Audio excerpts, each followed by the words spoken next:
all sentient beings may attain Buddhahood. From my heart I take refuge in the three jewels. In order that all sentient beings may attain Buddhahood. From my heart I take refuge in the three jewels. In order that all sentient beings may attain Buddhahood. From my heart I take refuge in the three jewels. Whatever the virtues of the many fields of knowledge, all are steps on the path of omniscience. May these arise in the clear mirror of intellect. O Manjushri, please accomplish this.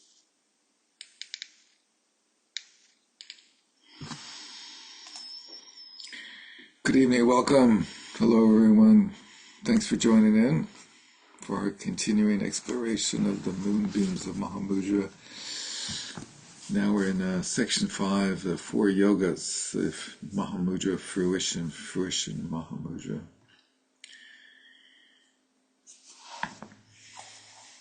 I realized that I may not have mentioned, some people might be new here to this chant.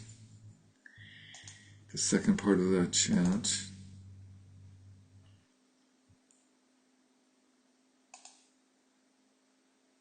first part of the chant by Mipam Rinpoche is taken from a very short practice sadhana of Vajakilya, in order that all sentient beings may attain Buddhahood. And then this Manjushri supplication was a little chant that Trungpa Rinpoche had us do when he started a thing called Nadan School, True Meaning School in Boulder in 1982. And started up this project for older students to continue their study of the Dharma. So I thought it'd be appropriate for us to do the same. So tonight we're on page 434. And everybody got that survey about what yoga they're on?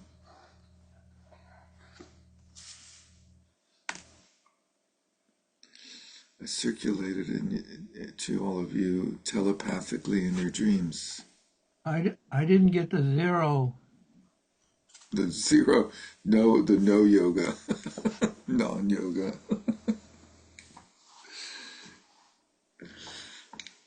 The first yoga that I'm in, the -1 yoga. Anyway, explaining the distinctive features of each of the 4 yogas, which seems to go on and on, many different versions of this. It has 8 parts, starting with the distinctive features of their realizations. And we'll see quotes from many of our favorite Mahamudra masters. Sue. Yes, speaking of these masters, could you just say something about Gumchung? Yeah, I don't know anything about him. He's a student of he's a student of Milarepa.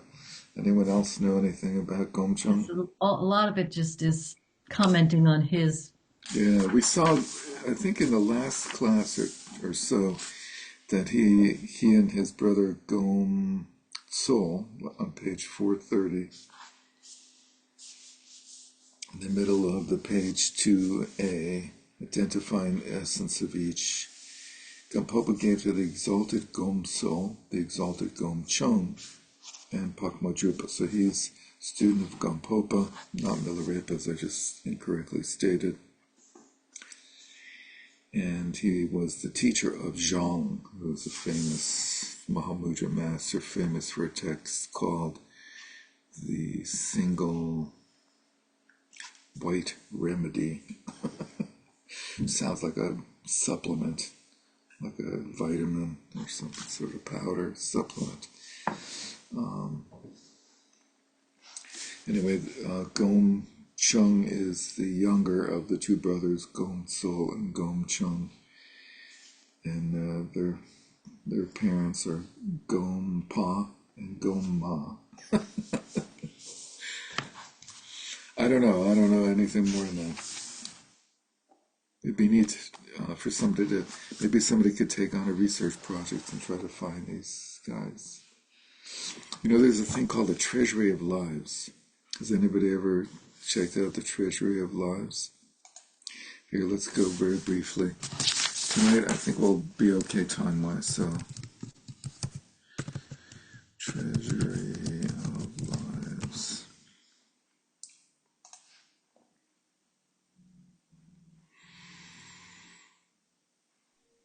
Meanwhile, the tanka you were showing, I believe it is Manjushri. Before you were here, Darren. We were Oh, looking. cool. Cool. Okay. So here's the Treasury of Lives, and like any good nonprofit, the first thing that comes up is requesting a donation.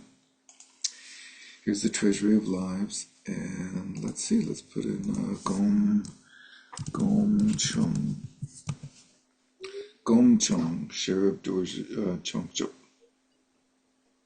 Can you guys see the screen? So let's see. Was a nephew of Gompopa and a younger brother of Gomso. He served as the third abbot of Dokla Gompo after the death of Gomso, his brother. See if they say any. Oh, look, there's all this description about him here.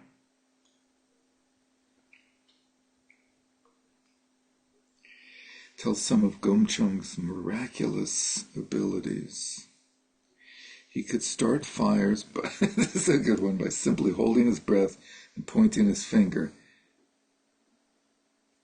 And he could make himself invisible. Handy little tricks for like Survivor. This source is the only one that tells us how he died. He fell off a rock at the retreat place of Gampo Zongla. Summoned all his magical powers. In each of the places where his blood spattered, rainbows appeared, and there were shower flowers. Wow, that sucks. His disciples made reliquaries at each of the spots following him in the abbatial succession after a conclave of many months was Dokpo Duldzin. Let's see, he was a direct disciple of Gampopa Sonam Rinchen, receiving from him all the precepts and environments. Gampopa's his uncle, since his father was Gampopa's elder brother. His mother was Seichom. Gomchung's older brother was the better known Gom Sol. And he had another brother named Drokze, 3 brothers. He succeeded his brother, and so forth. And here's a photograph of Gomchung. Here.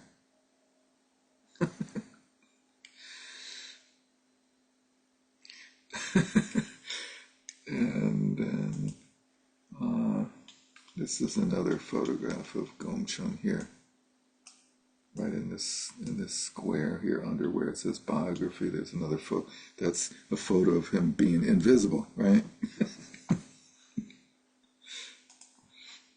Okay. Thank you. That's a new resource for me, the Treasury of Lives. It is. It's an amazing project. Check it out.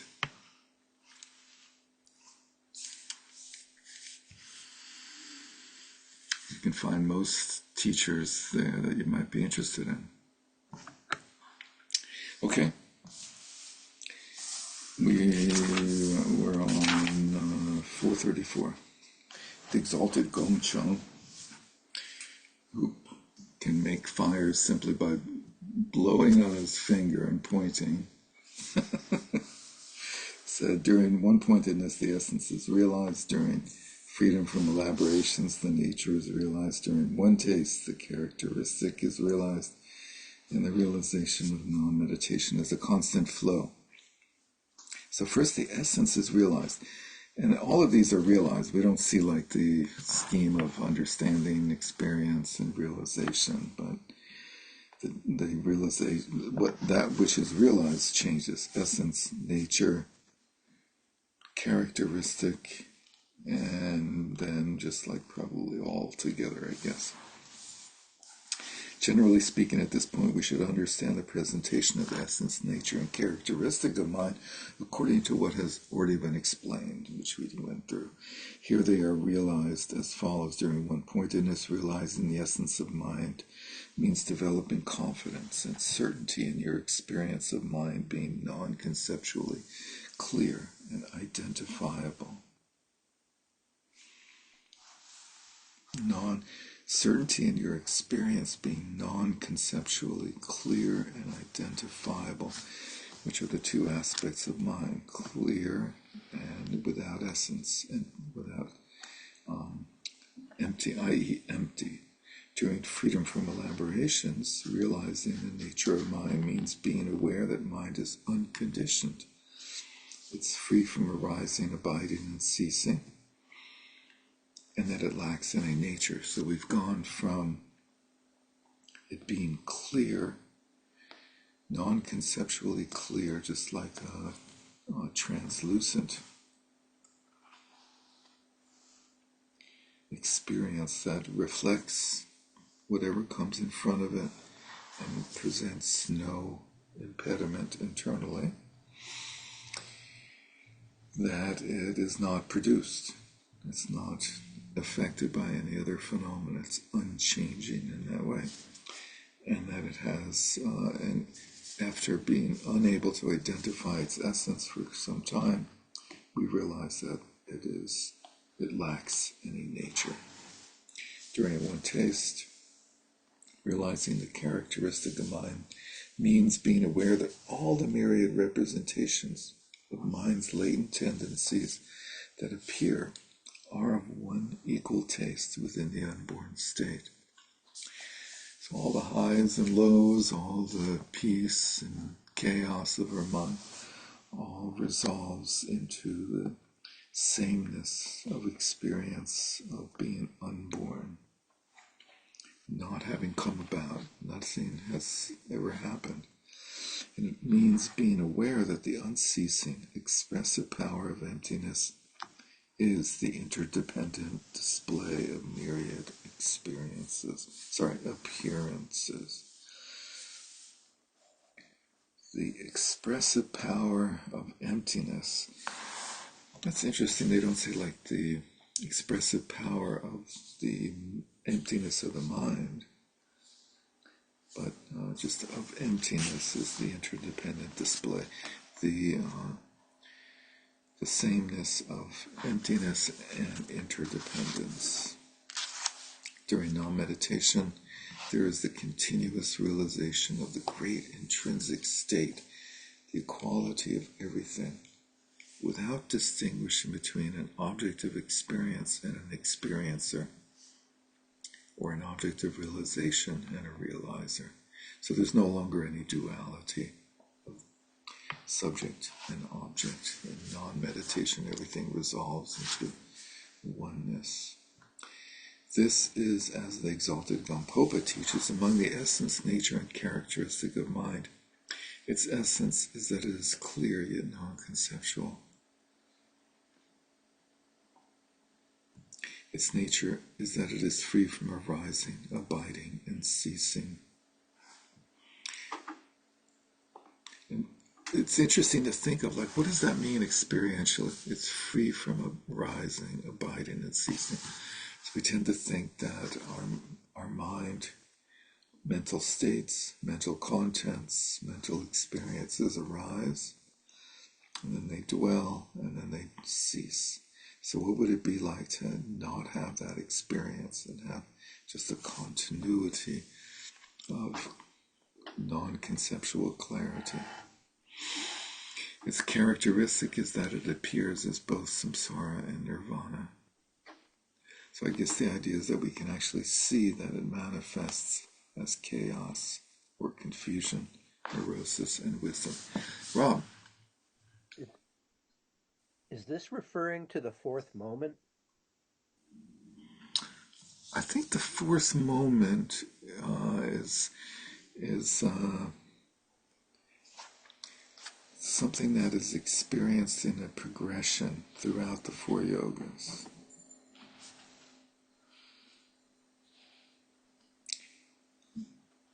so that it's experienced in a more and more powerful way as one proceeds through the four yogas. Basically, the fourth moment is another way of referring to the essence of mind, or the nature of mind, or the characteristic of mind. It's more like the essence and nature of mind, Cynthia.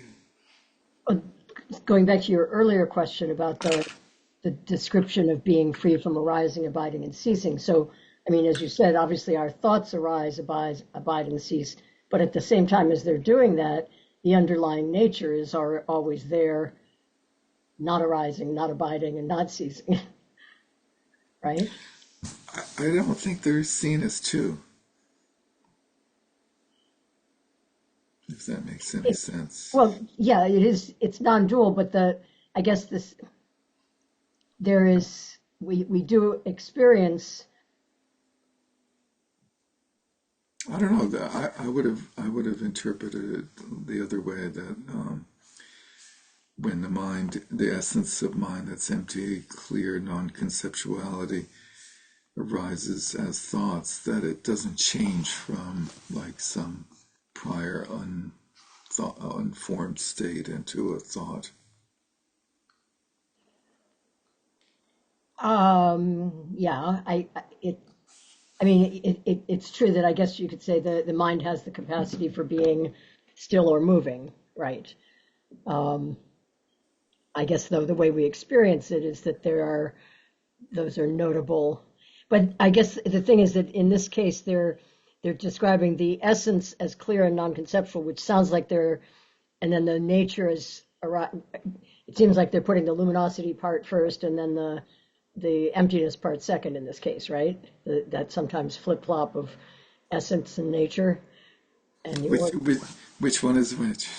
well, I don't know. I was thinking that the arising, abiding, and ceasing was the emptiness, and the clear and non-conceptual was the luminosity. But did you see it differently? Yeah, I went back and we went through the whole thing, and Many times. they bookmarked it at 259, and then we went over it a whole lot, and they had essence being, the essence of mind was free from entities that arise and abide and cease, and the nature of mind being luminosity, clear. Yeah. Well, Yeah. in this very book, they flip-flopped. I mean, there's a chapter where they Right, they back and switch it forth around. right in the same chapter multiple times. Yeah. So it's not so much which word, it's just whether it's essence or nature. It's yeah. Anyway, Lori, did you But want? I was Yeah, thinking, oh, go on, go on. I was just, yeah, I think I would interpret it the way Cynthia's interpreting that. Um, I guess I don't think mind itself changes, um, is the manifestation. I feel like things manifest from mind. Do you follow what I'm saying, Cynthia? Yes, although I think Derek is, correct in reminding us of the ocean and waves sort of metaphor that would in some ways suggest that they are all one, but it is Well, they're all empty, but we do see waves. Anyway, the other thing I was thinking of is this whole nature and essence thing. If they had just dropped that and just said, this is mine, they spend so much time, and I don't really see that it gives us anything to have a nature and an essence. Just my opinion. No one has to follow it, but it's just like, why do we need this? Anyway, empty and clear. Don't bother to figure out which is essence or nature, right? yeah, and those two words don't even like, yeah, what does essence mean? What does nature mean? Why is it so important to distinguish one versus the other? Anyway, that's my 2 cents. That's great, thanks. Traditionally, the idea is that that essence comes first in that, like, in the sense that, well, there is something, and that's essence. If you're going to talk about something, that implies there's something, and that's its essence. So it's like an ontological thing. It's like you identify something, and that's what you've identified is its essence, and then how you identified it is its nature.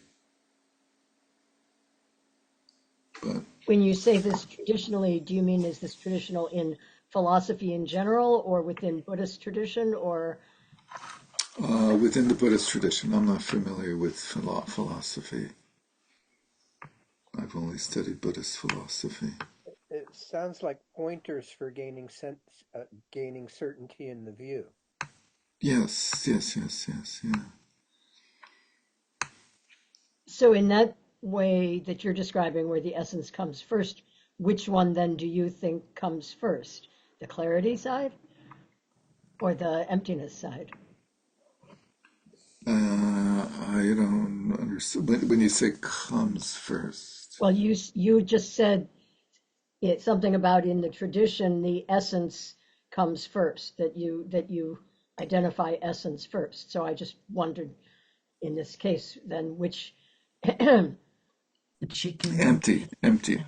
Its essence is empty, clear and unidentifiable. And then its nature is free from arising. So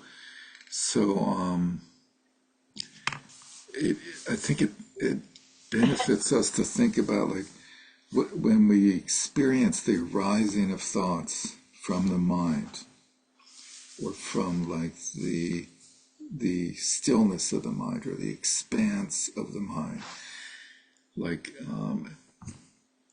we have an open mind, and then suddenly something arises within that openness. Our normal tendency is to experience that happening as if some thing arises from some other thing. And I think the specific objective of the second yoga is to dispel that notion that there's a difference between what arises and what it arises from, which in my mind is the meaning of non-arising, that nothing ever arose. And so when we experience thoughts, it's not like they came from something that was other than thoughts, and it's not like something other than thoughts departed and was replaced by thoughts, or exists along with thoughts. And so the analogy of water and waves doesn't hold water at that point.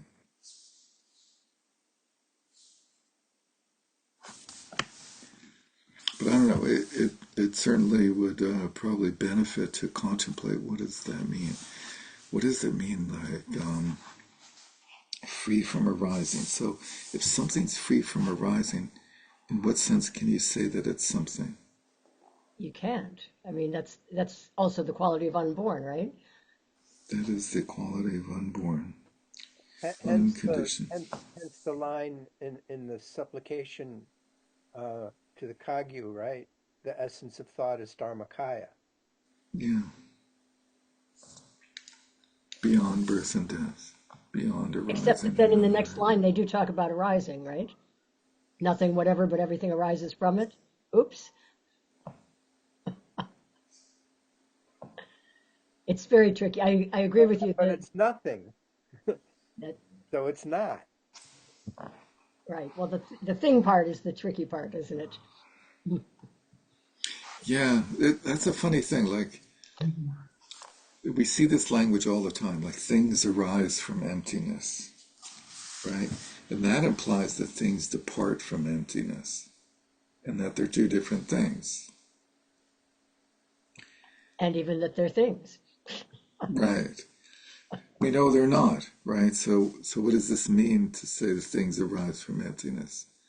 It means that language can't really very well be, it's very hard to use Well, language. it's a demonstration of the inability or inadequacy of language, but I think we can do better.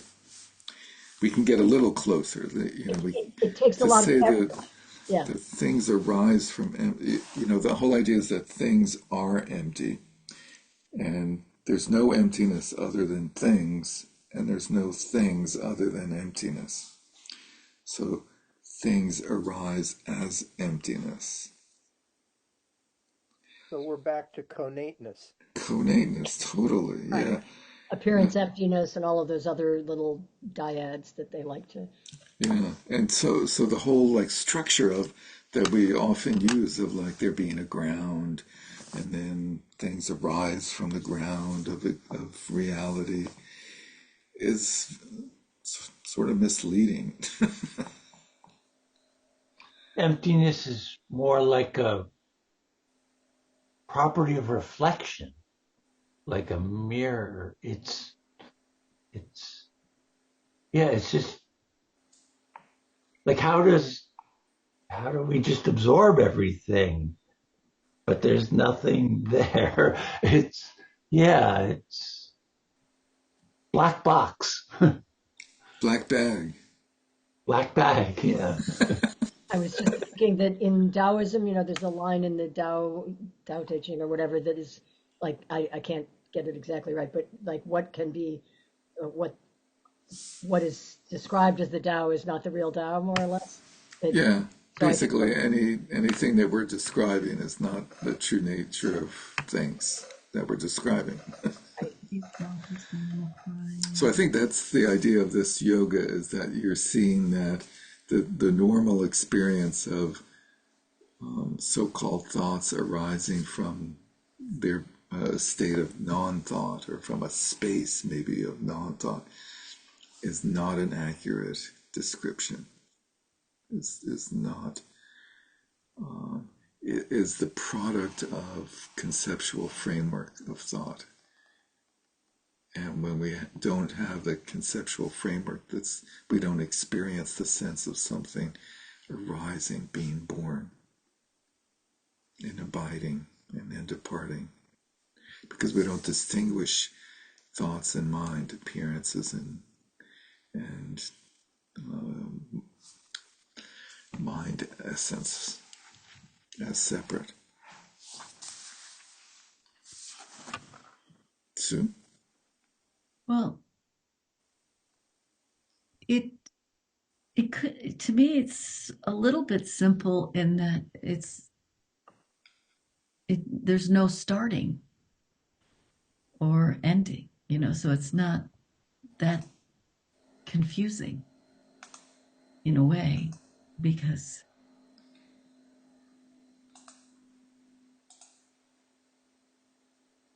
I don't know that you can understand it. That's the trick, but it's not hard to. Realizing. Right? Understanding involves like a subject-object framework, conceptual framework. But like experience it, like we experience. Experience, right? I think it's not that hard to experience it, because if you look, it doesn't start anywhere. Nothing starts anywhere. Right? You can't find where Nothing. Yeah, if thoughts you look, supposedly arose from. right, and also, or right where it is. Which is why Right. relaxing in Where is meditation is so profound, because what yeah, is it now? there's nothing to not be relaxed about. And you can always be more relaxed. How's that possible? And what does more mean? But anyway, it's not that weird. So, bottom of 434, during one taste, realizing the characteristic of mind means being aware that all the myriad representations of mind's latent tendencies that appear, so it's confusing. The language itself implies dualistic framework, right? Are of equal taste within the unborn state. So first is seeing the non-arising, non-happening, and then the second, the one taste is being aware, like sort of having conviction or confidence that nothing's happening on an ongoing basis. And that's, in my mind, I keep correlating these things with the paths, which is a framework that I feel like I understand well. And traditionally, the one-pointedness is affiliated with the paths of accumulation and maybe part or all of preparation, the second. And freedom from elaborations is correlated with the path primarily of seeing, but maybe also includes part of the path of preparation. And then one taste correlates to most of the path of familiarization, or as it's normally commonly translated, meditation, path of meditation, which is the bhumis, right? Up until the eighth bhumi, and then the path of non-meditation correlates to bhumis 8, 9, 10, 11, something like that. So my understanding of the path of meditation, or really better translated as familiarization, is you're becoming familiar in post-meditation with what you've experienced in meditative equipoise and blending the two together. So first you have like a non-conceptual experience or realization of the unborn nature of reality. And then once you come out of meditation and experience the world, you have initially this disjointed quality of experience where it feels like they say you still have the habit pattern of duality happening. Like as if there's, and this is the fundamental duality of an experiencer and an experienced. And that gradually you're bringing those two together so that there is no difference in them. So during one taste, realizing the characteristic of mind means being aware that all the myriad representations of mind's latent tendencies that appear, are of equal taste within the unborn state.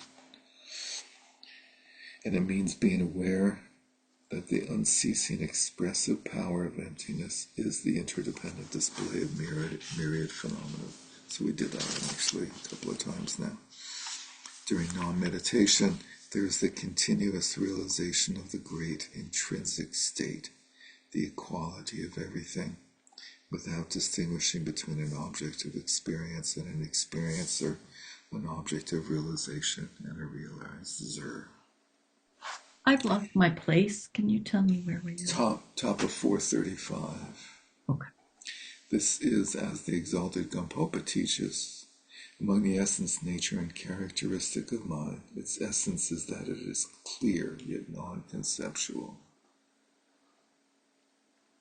Its nature is that it is free from arising, abiding, and ceasing. Its characteristic is that it appears as both samsara and nirvana.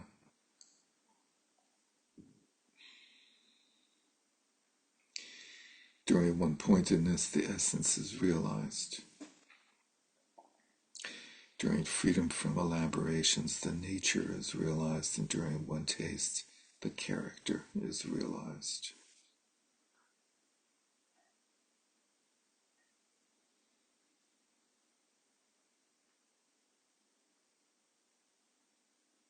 Are these the kayas? The three kayas? No, the kayas, but then emerge out of the non-meditation, the fourth yoga. All of them. All of them, yeah. Mm.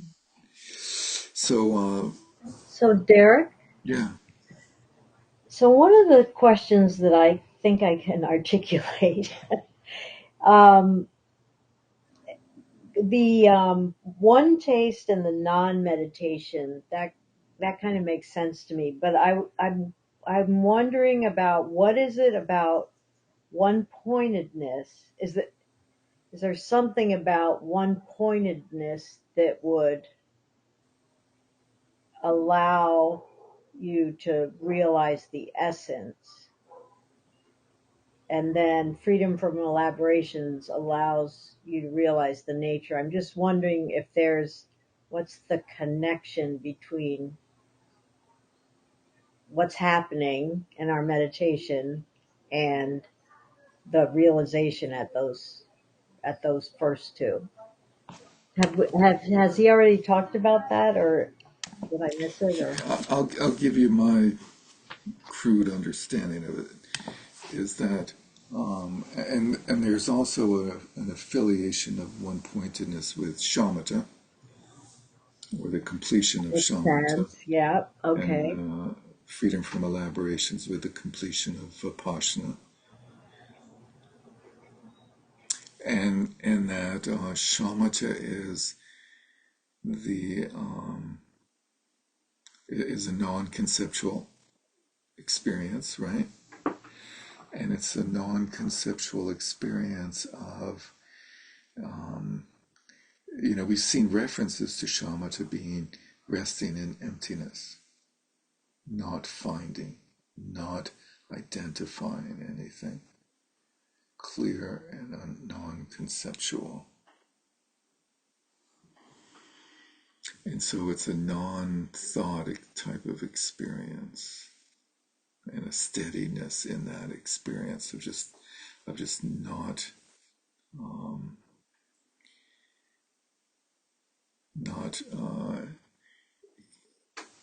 basically, like, our normal predilection is to experience things in the sense of, like, presuming that there's something there.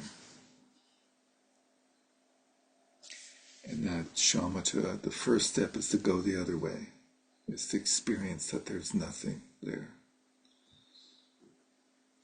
And then the next experience is to see, well, then how does that nothingness remain nothingness even when things are happening, even when it seems like things are happening?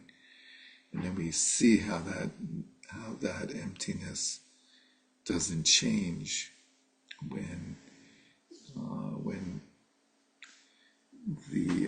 when we have experiences that we used to think represented something happening.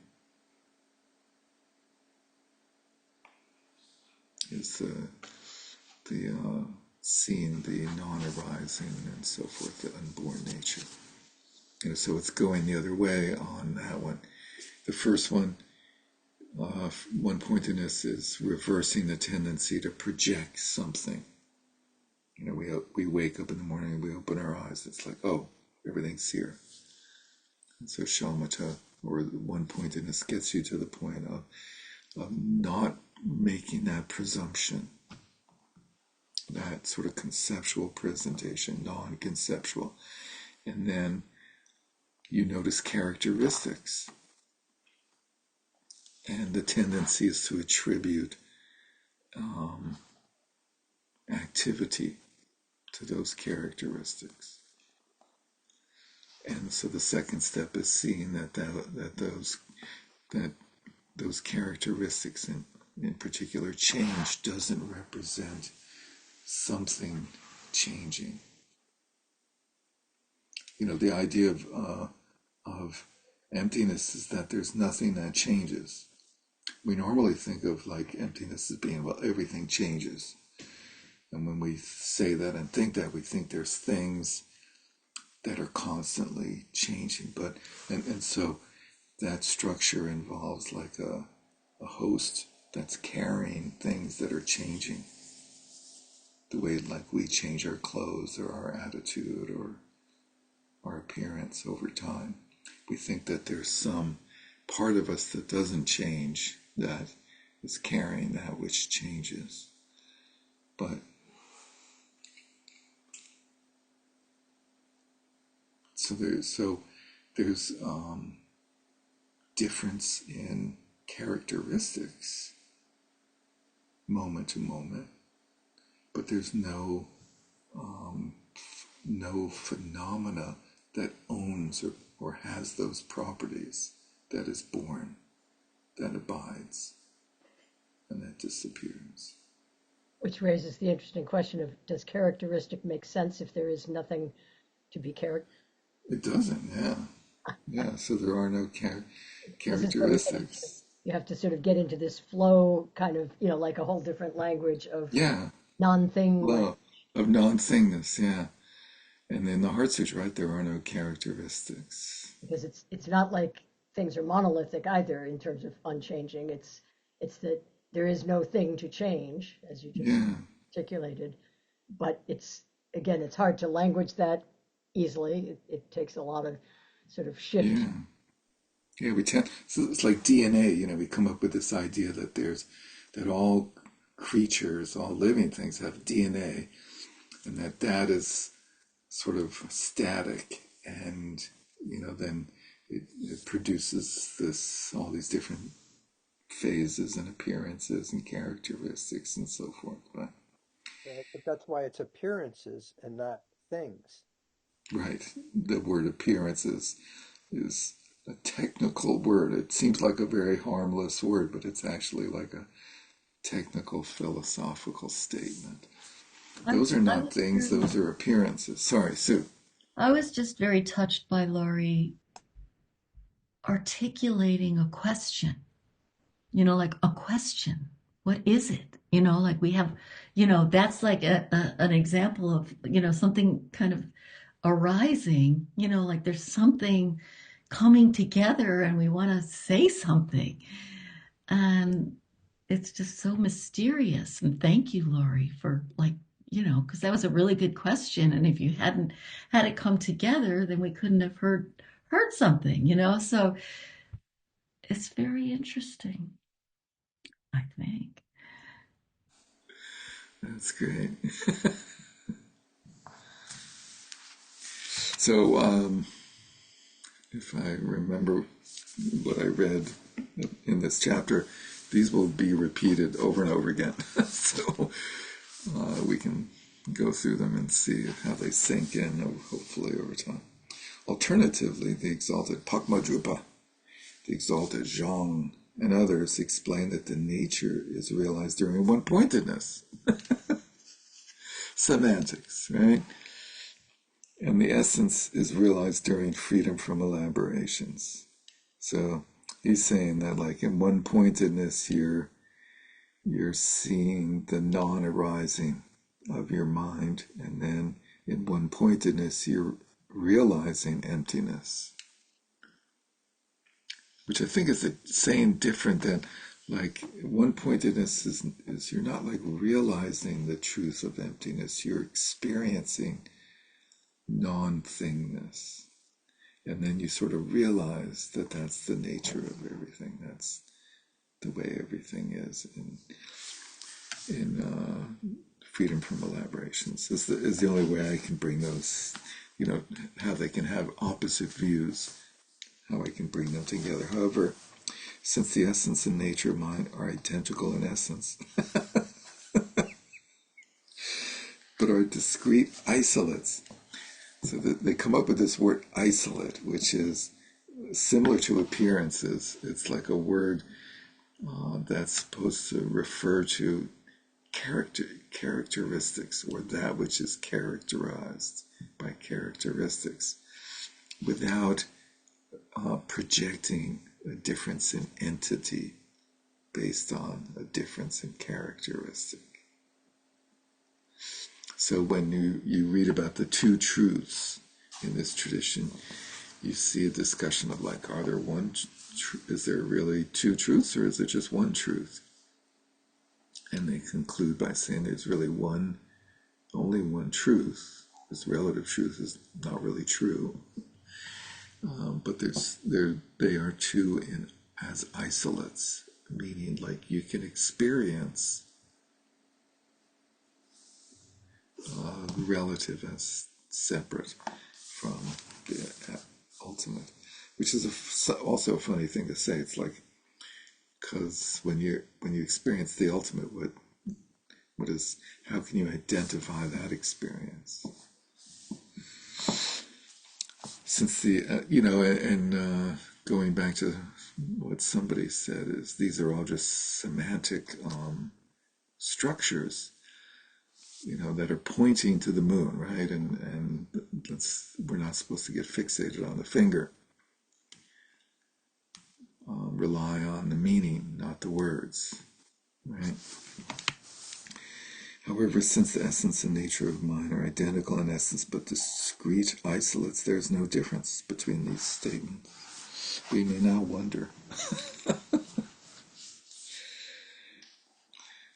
are the realizations of one-pointedness and freedom from elaborations the same? No, they are not. Although right within the essence of awareness itself, they are similar. There are significant differences between them, such as whether fixations and clinging to experiences have been purified or not. So that's like a good way to distinguish level of experience is basically, have you given up fixation and clinging? And whether external and internal phenomena have been realized to be unborn or not. We have this very strong innate sense of like that things happen. And things are going to happen. Something's going to happen. Tomorrow I'm going to do this or that.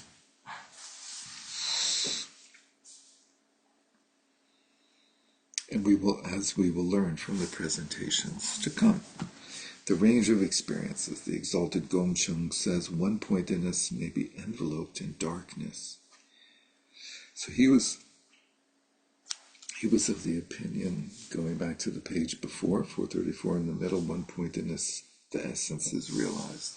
We sort of experience non-entityness, which is, it's like a darkness in the sense of not identifying anything. Freedom from elaborations might get caught up in adhering to an emptiness that is non-existence. So he's talking, these are going through like the almost but not quite getting the point, right? So one-pointedness may result in like a nihilistic experience or a vacancy. Freedom from elaborations might get caught up in adhering to an emptiness that is non-existence. Realizing emptiness profoundly, we conclude that there is non-existence, or we might. One taste can be knocked off course by the waves of mixing, trying to mix experience and absence of happening, trying to mix the sense of there being this feeling like appearances are appearing, and yet there's nothing appearing. Trying to mix those two together, we might be unsettled. In non-meditation, sun may be obscured by clouds. There may still be latent tendencies to experience in a dualistic way. The meaning of the verse, as long as we have not seen the essence, one-pointedness may simply arise as resting vividly and vibrantly in the mind's empty clarity.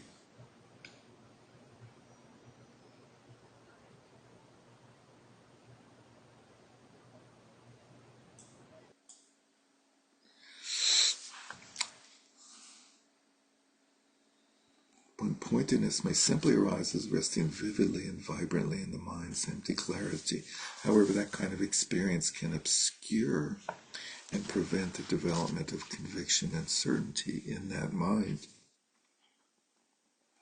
which is the essence of awareness, clear and unimpeded conviction and certainty. Like being enveloped in darkness, we do not see what is to be seen. Thank you. Like being enveloped, enveloped. Like we can have sort of a dark shamatha. In some cases of freedom from elaborations, we fixate on external and internal phenomena as empty, being under the sway of experiences in which we are certain about that. We can become unskillfully neglectful or scornful of the side of appearances and the interdependent connections between actions and their results. We get caught up in adhering to an emptiness that is non-existence, a nihilistic view. Not. What are the two? There's nihilistic and are there like two? What's the The opposite? other one, Eternalism. eternalism. Thank you. Yeah, so we may think that we're no longer subject to karma. During one taste, some of us lose the objects that are our references for devotion and compassion when we experience and realize appearances in mind to be the same.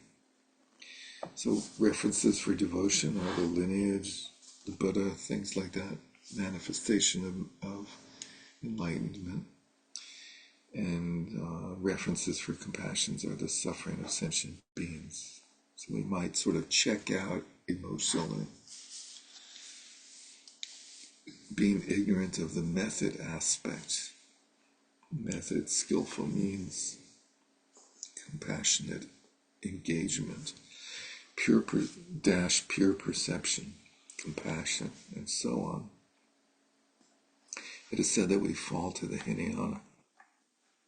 What is the pure perception there? Yeah, Does that have to do with the skillful means, like to see clearly what's it's called for, or like to see the situation without bias, or well, it's basically to see things, not things, but to experience from the certainty in rather connateness.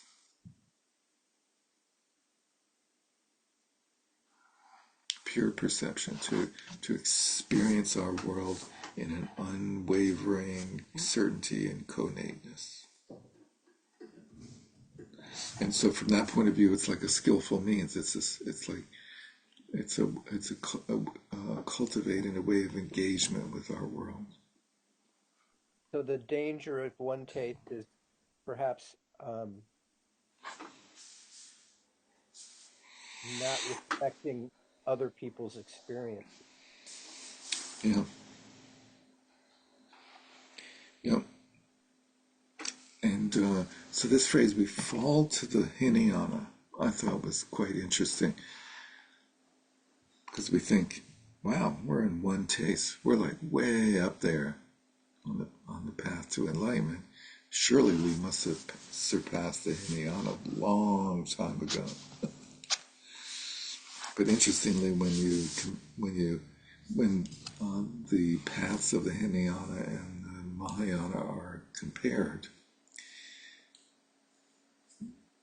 generally the fruitional states of the Hinayana are considered to be the bhumis to extend into the equivalent of the bhumis 6 and 7 in terms of wisdom, but they don't have compassion, they don't have the accumulation of merit. It's the difference. So that's what this phrase of one taste, being ignorant of the method aspect, not like really paying attention to the accumulation of merit and to the importance of the way that we engage with phenomena, with samsara. Cynthia. Would that be, in a way, similar, like that line where they say that one's view may be as vast as the sky, but one's conduct should be Yeah, as fine as barley flour? So that might mean that you hit this point where you think you've hit this vast view thing, and you forget about the karmic part, the barley flour part. yeah, that would certainly be an aspect of it. But also there's the emotional detachment of not having compassion and devotion. and then that manifesting and not paying attention to your activity. And we'll see there's another section where he goes through in detail this issue of like, do you still create karma at these stages, which is very interesting. This is a dangerous situation, like being knocked off course by waves. In some types of non-meditation, realization without an object of meditation or a meditator may have arisen, and yet, if illusion-like,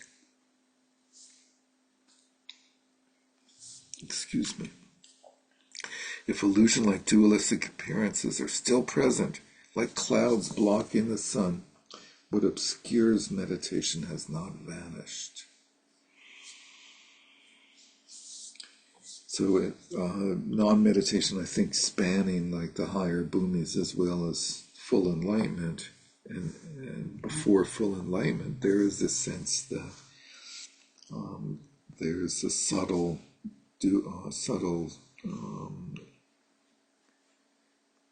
obscuration that's still present, that can manifest as dualistic, like a belief in the dualism of experience.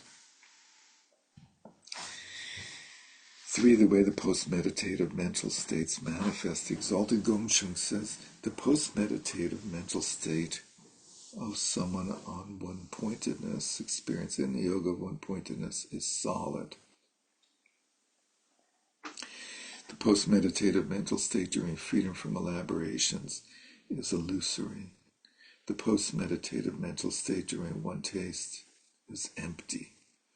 The post-meditative mental state during non-meditation is compassion.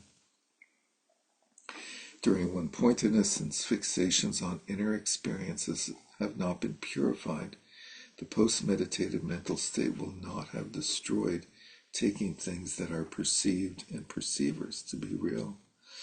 There will be reification in the appearances of solidity, because the experience of equipoise is not fully engulfed our post-meditative state of being. During freedom from elaborations, since phenomena are realized to be unborn emptiness. That's a nice way of putting it.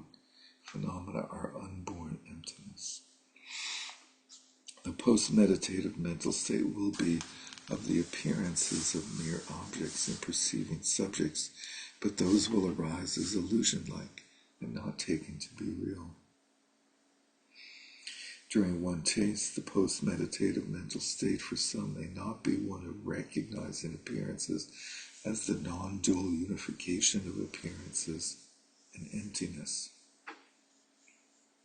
The force of not having purified clinging to emptiness previously means that there will be a one-dimensional emptiness, and the post-meditative mental state will manifest as emptiness. So one-dimensional emptiness, I think, means an emptiness that emphasizes the non-entityness of reality, as opposed to the connateness of empty appearance or empty luminosity. The non what? Not connateness, what was the other thing? It emphasizes non. I forgot what I said. You said something to the effect that the first was that you were emphasizing non-entityness, just that part, Non. Right. as That's it. opposed to the connateness of empty and luminous. Thank you. During non-meditation, since meditative equipoise and post-meditative attainment mix, there will not be a post-meditative mental state in the usual sense, but there will be manifestations of non-referential compassion as a mere post-meditative attainment. That's a cool phrase. So, in the scheme of the Mahayana tradition, there's 3 levels of compassion. There's compassion towards sentient beings. There's compassion towards the state of compoundedness, the reality of compoundedness, or the quality of compoundedness of samsara, impermanence, causation, and so forth. And then the third one is non-reference point, the compassion without reference point. It's like there's no reason for compassion. Compassion is spontaneously present. And so the second one is a little tricky. They just sometimes describe it as compassion for the nature of reality. So flash of ultimate bodhicitta. Ideally, that flash goes up to non-referential compassion. Just compassion that has no logic, no reason for it, no support. And then from there we go, to some extent we then go back down the three types of compassion. The next phase, or the first phase of the exchange, is exchange of like an energy, an energetic exchange of texture, color, feeling, tone. And that's somewhat similar to compassion for the nature of reality. The fact that we are all bound by cause and effect. We're bound by the laws of impermanence and so forth. And that's what they call all-pervasive suffering, right? It's the compoundedness of reality. We are also ultimately all alone. That's right. And there's no we that's alone.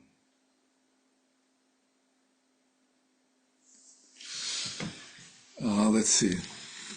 The verses that summarize the Prajnaparamita Sutra states, know these skandhas to be empty and unborn from the beginning. When not in equipoise, engage compassionately in the realm of sentient beings.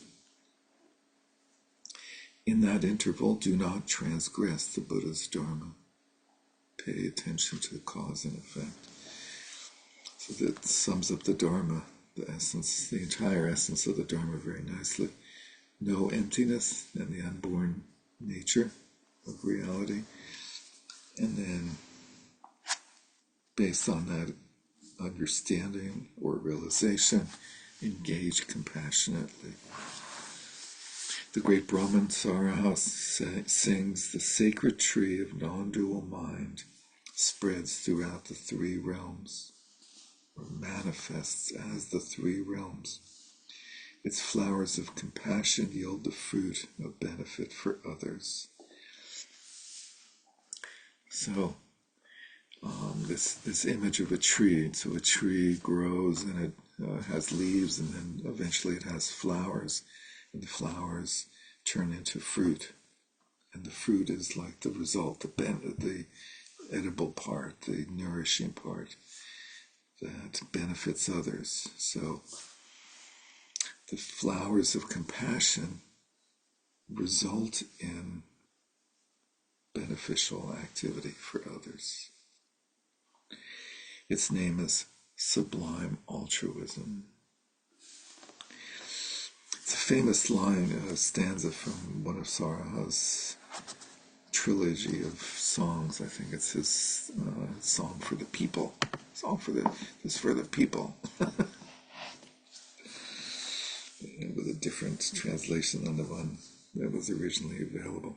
The exalted Sampagyare states, from freedom from elaborations to intermediate non-meditation.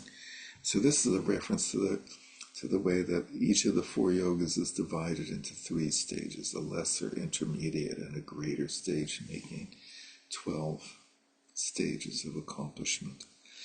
So from freedom from elaborations through up to the middle stage of non-meditation, any remaining reifications arise as illusions. At the highest non-meditation, there is no movement of appearances. There are no appearances. That's why It's similar to the statement that like Buddhas don't experience anything,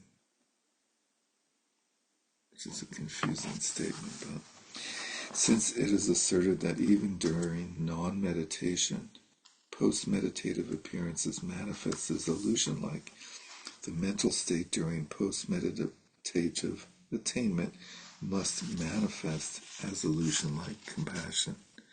Illusion-like compassion for illusion-like beings. 4 on 438, the stains to be purified. The exalted Gomchung states one-pointedness has the stain of reification. Freedom from elaborations has the stain of not recognizing, so these are the opposites. One taste has the stain of experiences. Non-meditation has the stain of objects of knowledge. It is taught that one-pointedness has the stain of reification because fixating on experiences and certainty have not been purified of the belief in entityness. Some types of freedom from elaborations have the stain of not recognizing unification. Unification being like referring to connateness, the unification of appearance and emptiness. Because our certainty in grasping emptiness causes us to feel comfortable with the emptiness component during our spiritual practice, but uncomfortable with the appearance component. I can sympathize with that, right? Only when it's unpleasant. Oh. One taste has the stain of experiences appearing as illusion-like during its subtle apprehension of emptiness that is not unified with appearances, and even when there is such unification. The stain of appearances, the stain of experiences appearing as illusion-like during its subtle apprehension of emptiness that is not unified with appearances, and even when there is such unification. That's a hard to understand phrase. I think of it like if you're going around and you're seeing someone and you're just like not, you're like, oh, they're not even there, Not paying attention to them. Well, no, even worse, you're like, oh, I'm talking to them and they're not there, like you're actually holding them as not being there. And so you really can't be very kind. I think it's like rejecting one thing, appearances, and substituting it with another, emptiness, instead of unifying them, which is conceptual.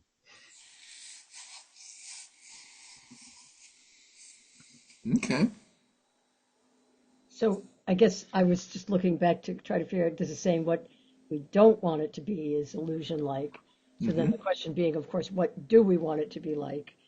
And I guess going back a couple pages, there was the line about being aware that the unceasing expressive power of emptiness is the interdependent display of a myriad appearances. So is there a sense that like understanding things to be interdependent display is okay, but not illusion-like? Is that The only way I can seemingly or feel like I've figured out what they're talking about is by looking at a Gomchung statement. So he says one taste has the stain of experiences, the sense that there's something being experienced. well, no, it says experience is appearing as illusion-like is the way I read that. That's the whole phrase. Not, I mean, I hear what you're saying. You're saying just having experiences at all, but I read it more as how they appear is what they're talking about. Which is why I was sort of fishing for like, is there a different way for us to be understanding them? Here's another one from the prior page. Oh, let's see.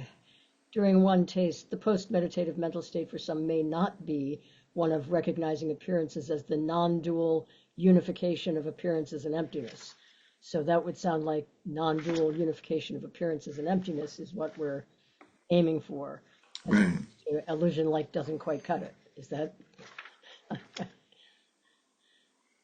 I think so. Like experiencing illusion-like appearances is different than not experiencing. Right. That's again, I think it goes to the connateness you mentioned because it's Yeah. possible unification.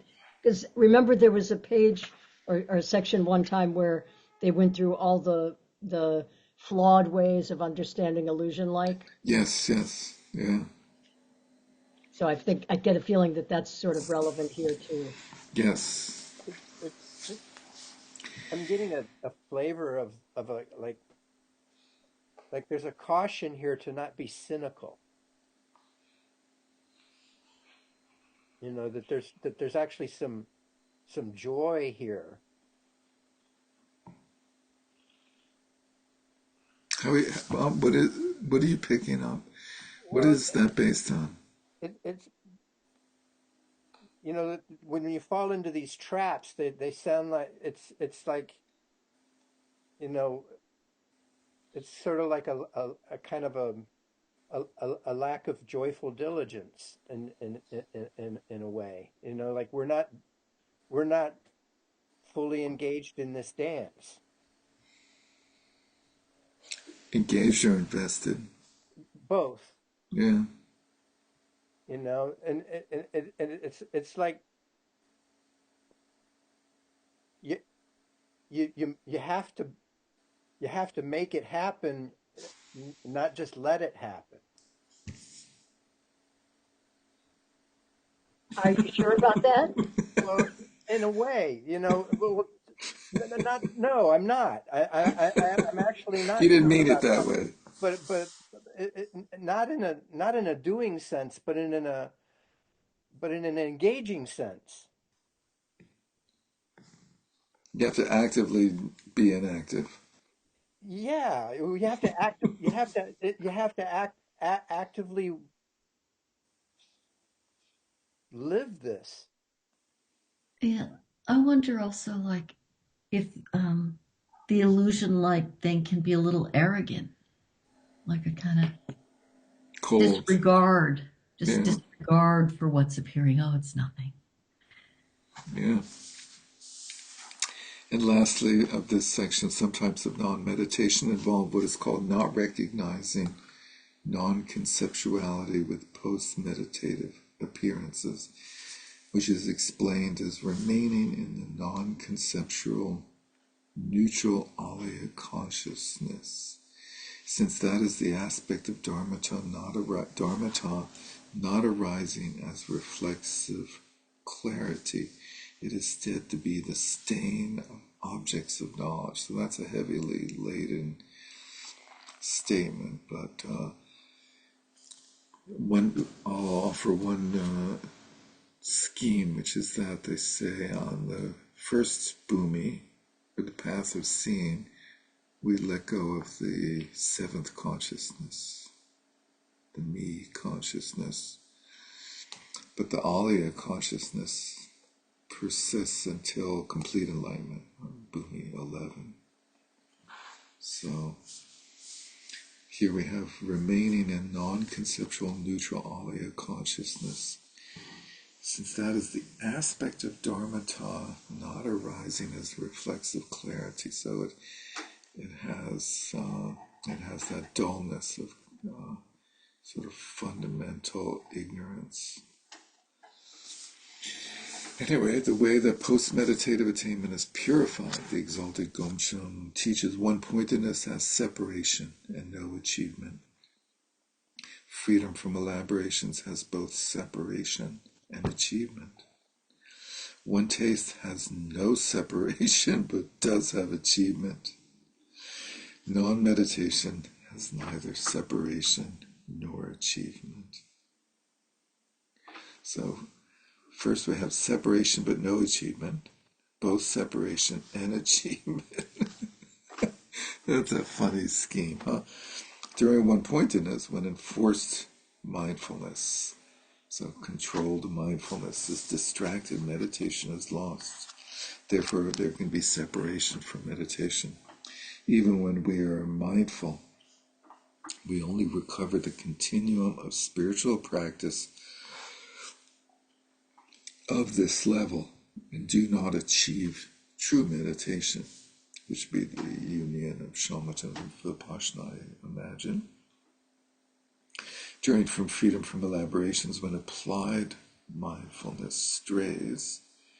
So first there's like forceful mindfulness, and then gradually it begins to become habituated.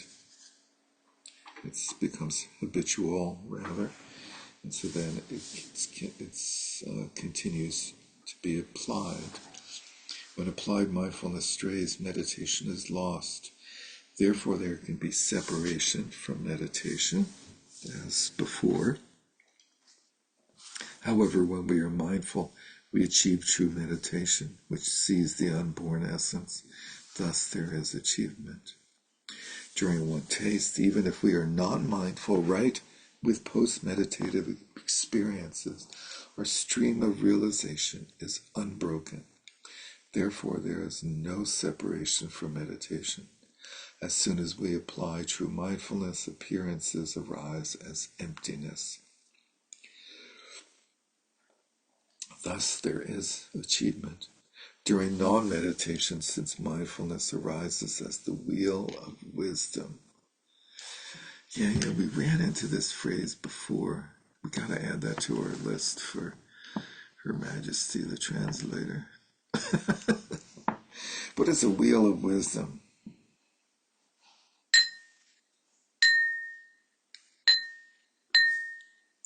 That's a good question. What is a wheel of wisdom? It's not square. It's round. It's not a triangle. I don't know. Since mindfulness arises as the wheel of wisdom. What a wild phrase. There is no separation from meditation, since whatever appearances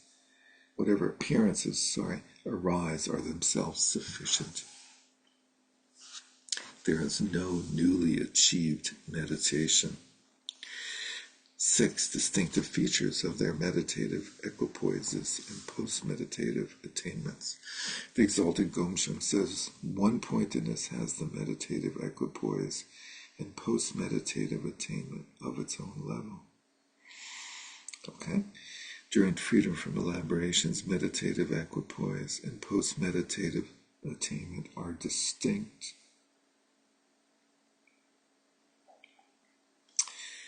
Not quite sure. Well, he's going to explain it. During one taste, meditative equipoise and post-meditative attainment mix, and non-meditation is only meditative equipoise, because there's no longer any post-meditative attainment.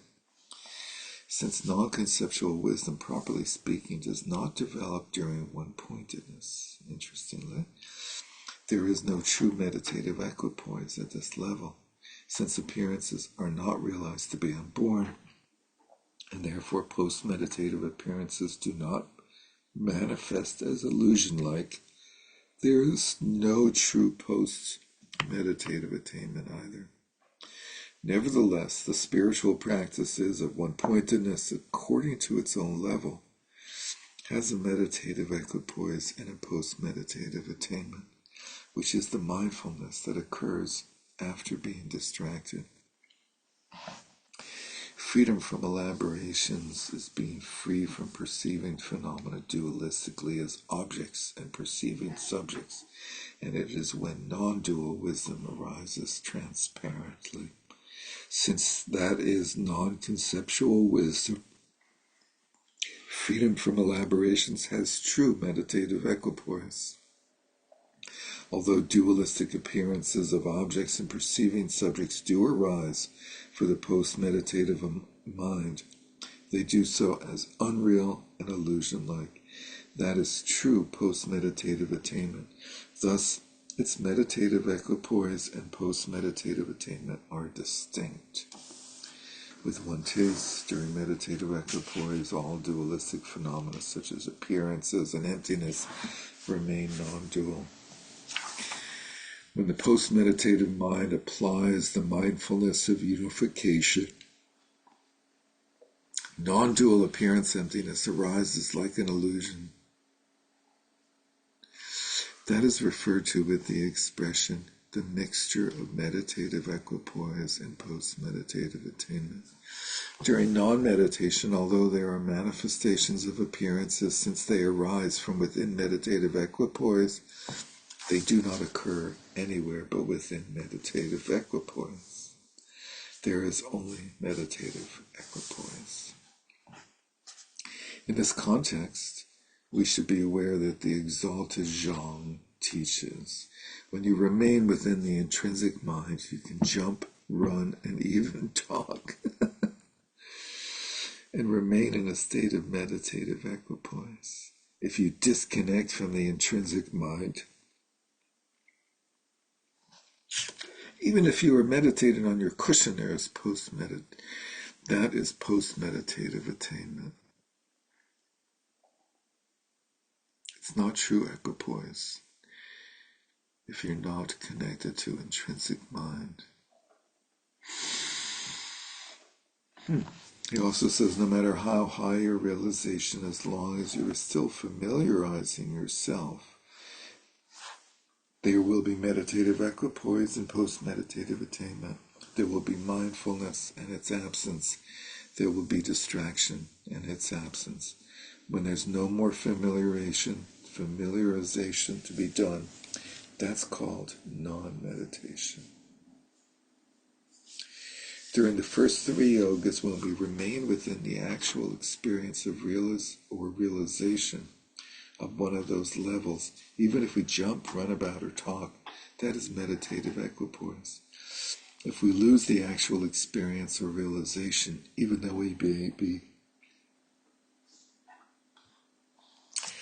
we may be meditating on our cushions, that is said to be post-meditative attainment. As long as we have the need to familiarize ourselves with something, there will be meditative equipoise and post-meditative attainment. Mindfulness and no mindfulness, distraction and no distraction. Actual non-meditation is explained to be unification beyond training. Actual non-meditation is unification beyond training. 7, there are distinctions in terms of time. The exalted Gomshung states, one-pointedness is the time of meditating with solidification. Freedom from elaborations is the time of meditating in equipoise and post-meditative attainment. One taste is the time of meditating on unification, and non-meditation is the time of actualization. During one-pointedness, experiences accompanied by conviction are cultivated through continuous mindfulness while remaining in meditative equipoise.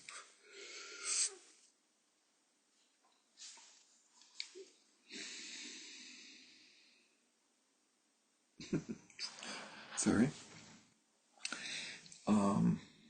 The post-meditative mind primarily employs summoning meditation using enforced mindfulness. We have to contrive our meditation. We have to make our meditative state happen. Therefore, one-pointedness is said to be meditation with solidification, structured, constructed.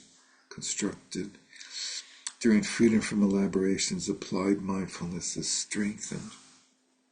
Meditative equipoise is sustained as space-like, and post-meditative attainment as illusion-like. That's nice. Meditative attainment is space-like emptiness, realizing emptiness of subject and object, and post-meditative attainment, seeing that phenomena is unborn. Meditative equipoise and post-meditative attainment are cultivated as two separate things.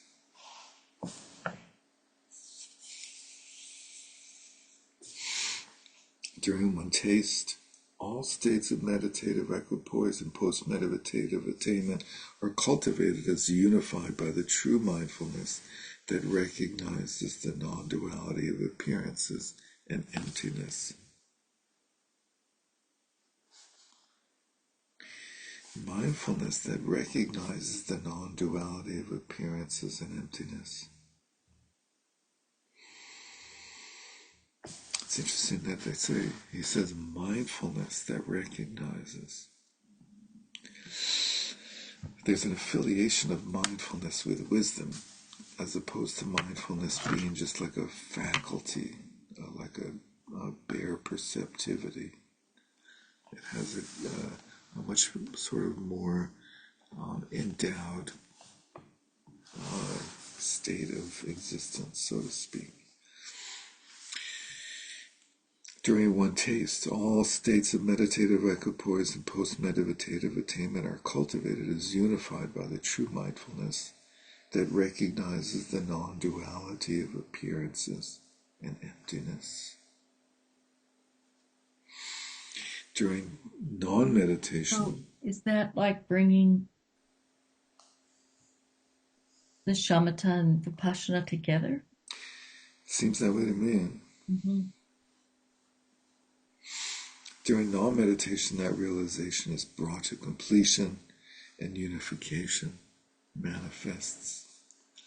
The exalted Gampopa explains, one-pointedness is the time of spontaneous existence. Freedom from elaborations is the time of non-duality.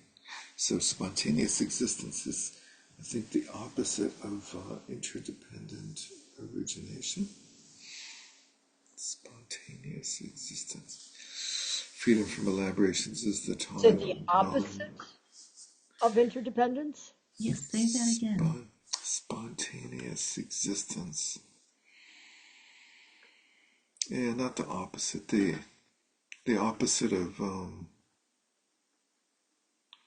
dependent origination. Right? So the same as interdependent origination. Are those considered different? Dependent origination is the opposite of independent origination, yeah. So spontaneous existence would be interdependent origination. It's actually... Oh, did I say independent and not interdependent? Interdependent. No, but is that really considered a difference? Oh, I'm saying the wrong words. Dependent origination is the same as interdependent origination, right? I thought so, but that's where I'm trying to figure out what you... I'm talking about independent origination. Spontaneous existence is actually in the glossary. Yeah, what does it say? Thank you. It says, this is the first one of everything. I've been looking in the back. A term pointing to the fact that all that is empty is also apparent and has always been that way. Also translated elsewhere as spontaneous presence or natural presence. Page 641. That's cool. Spontaneous presence, natural presence.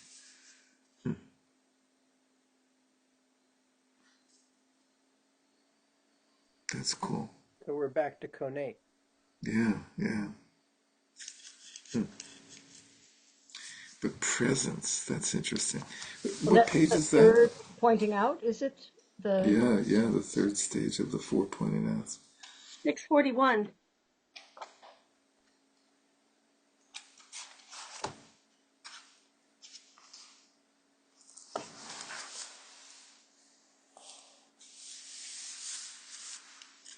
Oh, Lunju.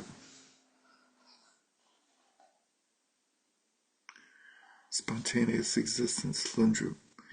The term pointing to the fact that all that is empty is also apparent, and it has always been that way, also translated elsewhere as spontaneous presence, natural presence. Okay, cool.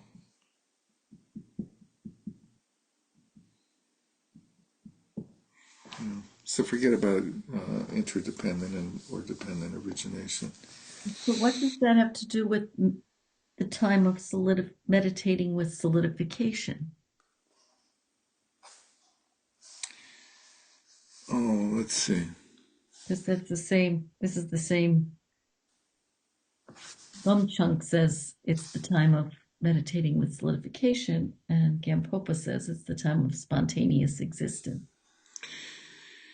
Yeah, one pointedness is the time of meditating with solidification. And the explanation is experiences accompanied by conviction are cultivated through continuous mindfulness while remaining in meditative equipoise. The mind uses summoning meditation to employ summoning meditation using enforced mindfulness. Therefore, it's said to be solidification, sort of creating a solid sense of stability, I guess. And Gampopa explains one-pointedness is the time of spontaneous existence. So the realizing the spontaneous existence is the result of using that technique. Yeah, although the first description seems to be like a negative description, right? And spontaneous existence seems to be a very positive Right. experience.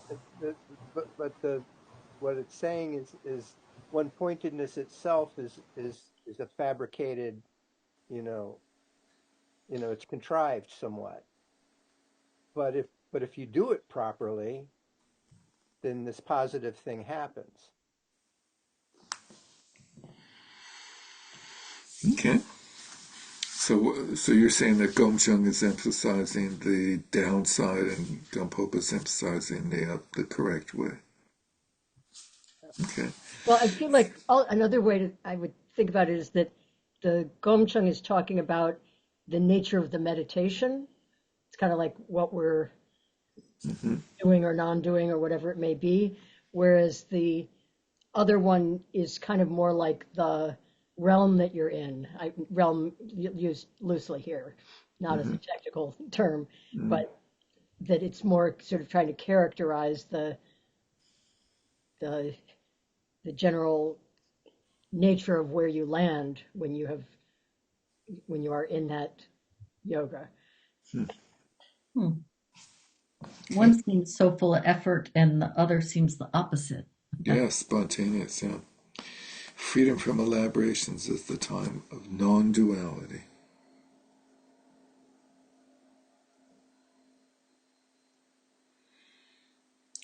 And Gomchung said in the second part there, the last sentence is meditative equipoise and post-meditative attainment are cultivated as two separate things. And here we have the time of non-duality. Gampopa also says that one taste is the time of inconceivability, and that non-meditation is the time of purity. Okay. They say a lot of things. Eight other explanations of their distinctive features would be skipped for today because we're late, we're slow. I thought we were going to fly through this, but I didn't realize that there were so many people that had actual experience of these stages of the four yogas, and that it would be more of like a conceptual exploration. So I'm very excited.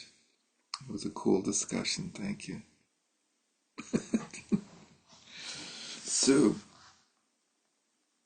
I'm wondering, I've noticed a trend, which is that I really cannot understand the non-meditation paragraphs.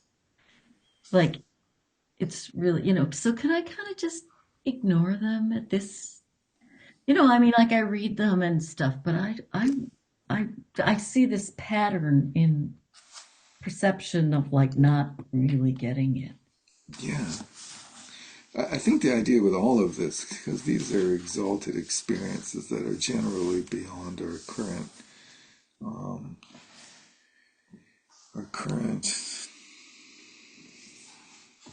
state of our current experience level of experience. So it's a matter of like reading them as something that brings us along by trying to comprehend them, by trying to contemplate them.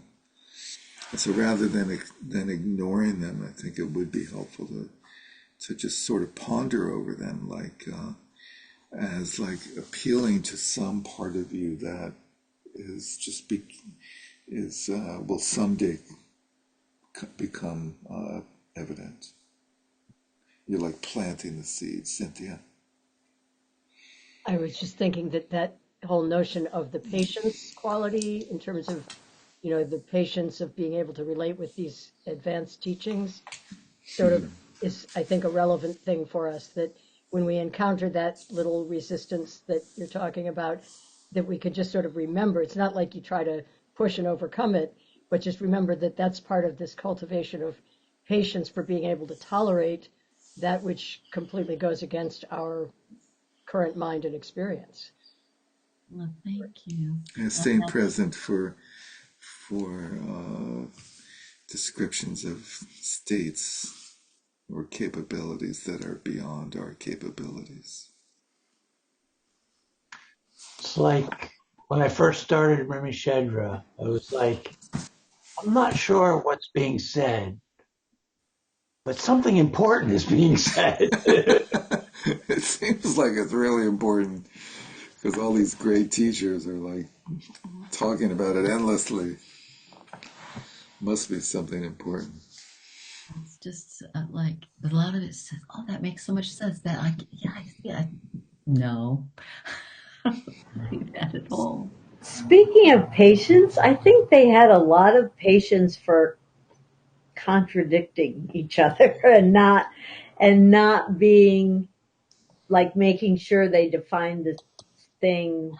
Yeah, that's a good point. That is a good point. That they seem to have a lot of capacity to tolerate that these are all descriptions in words that are inherently tied up in the relationship between sounds and meaning, conceptuality, and that convey different things to different people. Mm-hmm.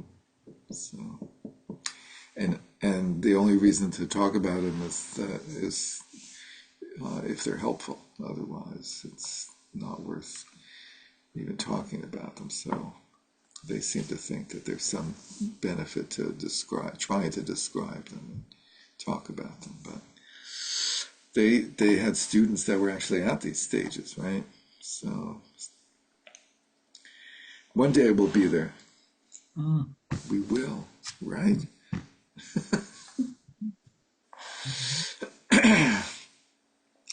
By this merit may all attain omniscience, may defeat the enemy wrongdoing from the stormy waves that birthed old age, sickness, and death. From the ocean of samsara may I free all beings.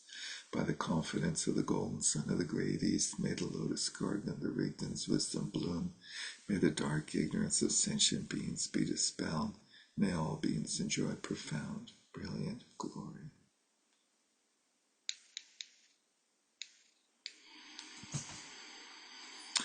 Thank you, everyone. Take care. Bye-bye. Thank you, Derek. Thank you.